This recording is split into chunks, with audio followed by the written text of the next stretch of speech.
आप किसी डिजायर के साथ कर्म नहीं कर सकते। अगर आप सच्चे दिल से कर्म करते जाएंगे तो फल भी आपको उतना ही अच्छा मिलता है।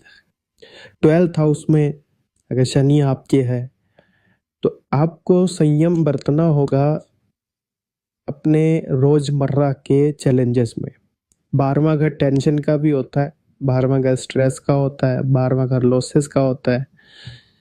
तो उस घर में शनि आने के बाद आपको वो हेल्थ के लिए कोशिश करने की कोशिश करते हैं, आपको अनुशासन में रहने के लिए सबक देते हैं कि अगर आपको स्वस्थ रहना है तो आप पूरी तरह से अपने शरीर को, अपने खान पान को लेके और अपनी स्वास्थ्य को लेके अनुशासन में रहिए।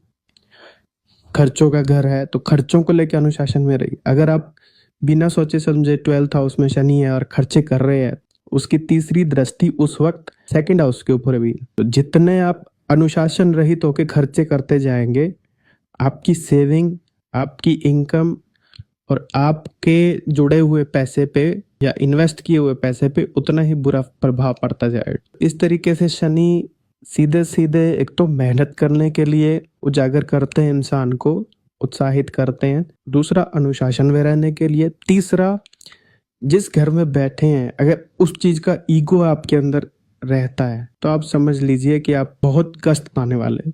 4th हाउस में शनि आपका है और आप इस बात का ईगो लेके घूम रहे हैं कि मेरे पास बड़ा बंगला और बड़ी गाड़ी है, तो वो शनि की दशा आते ही छीनते देर नहीं लगेगी।